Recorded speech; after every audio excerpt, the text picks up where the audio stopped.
the way this trial is going, I don't think 2 weeks is even going to be enough. So at some point we have to sit down, and I assume that's going to happen on Monday, and realistically see how the Crown is going to, how long it's going to take for the Crown to get its evidence in. Well, it was like Canada Day on steroids, really.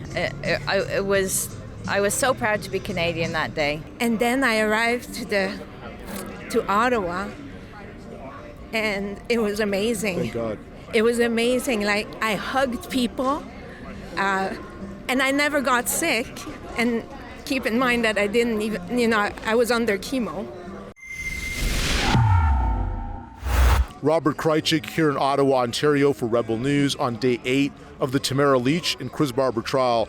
The two are being charged with crimes associated with their organizational efforts with respect to the 2022 Freedom Convoy, specifically charges of mischief, counseling others towards mischief, obstruction of police, and intimidation. In order for us to continue delivering this original reporting to you that you're never going to get anywhere else, to hear the actual news as it is rather than get it through the filter of the usual suspects, please support us. We can't do this for free. You can contribute to our operations at tamaratrial.com. Now, what are the major takeaways from today? There are two of them. The first is the playing of a video of a speech that was delivered by Brian Pickford just a few blocks away from us in front of Parliament. So don't be fooled by those who try to tell you that somehow you can skirt around the Charter Rights and Freedoms. I was there, I helped write the damn thing, and they're wrong, and we're right. Pickford is important, he's newsworthy, he's noteworthy, because he was one of the composers of the Canadian Charter of Rights and Freedoms. And he was remarking in his speech how the COVID-19 enterprise violated every single right that we can think of. Freedoms of speech, association, expression, property rights. He also mentioned bodily autonomy in the context of injections essentially being forced into people's arms. In one video in which he was with Chris Barber, he said, "Hold the line." Now, this was being played presumably by the defense, given Brian Pickford's legal stature, in order to sort of appeal to the judge. The second takeaway of the day is an ongoing theme of this trial, in which the defense played videos of both Tamara Lich and Chris Barber that they each produced, selfie videos of themselves communicating with their supporters during the Freedom Convoy, advising them to remain peaceful. Again, both of them used that word, peaceful, over and over and over again, urging the demonstrators, the supporters, to remain peaceful, to comply with police, to extend respect to the residents of Ottawa, and to overall maintain peaceable assembly.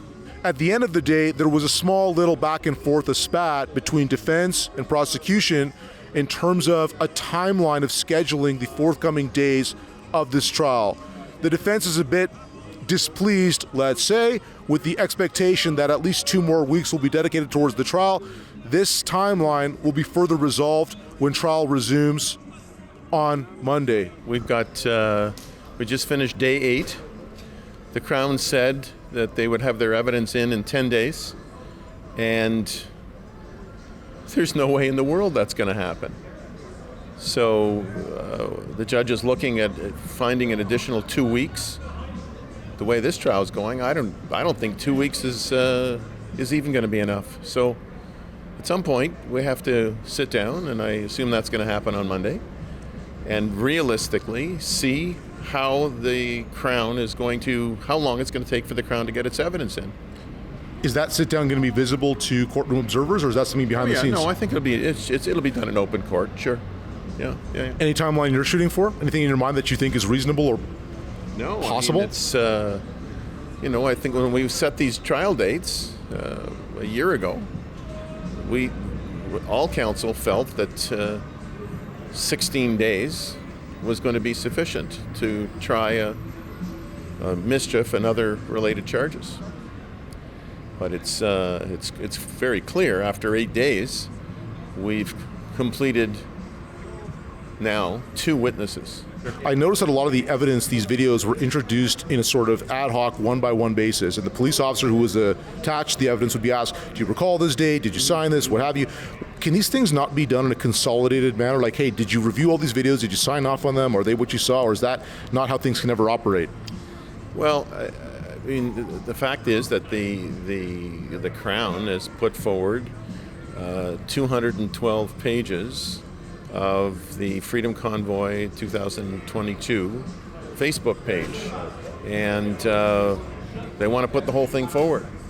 And after they did that, they then started highlighting a number of the videos and a number of the postings, and so we've done the same. I mean, it could have been an awful lot longer, but it certainly took up an awful lot of court time. Well, it was like Canada Day on steroids, really.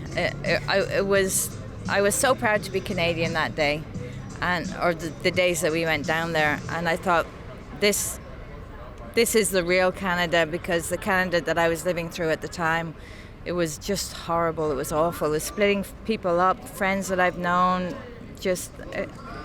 I couldn't believe what Canada had turned into, and so going down to the convoy really, I think it drew people together again. I was on my before last chemotherapy treatment, so my hair was all gone, and my husband, because he was not vaccinated, was not allowed to come to the hospital, so I had to go through all of this on my own.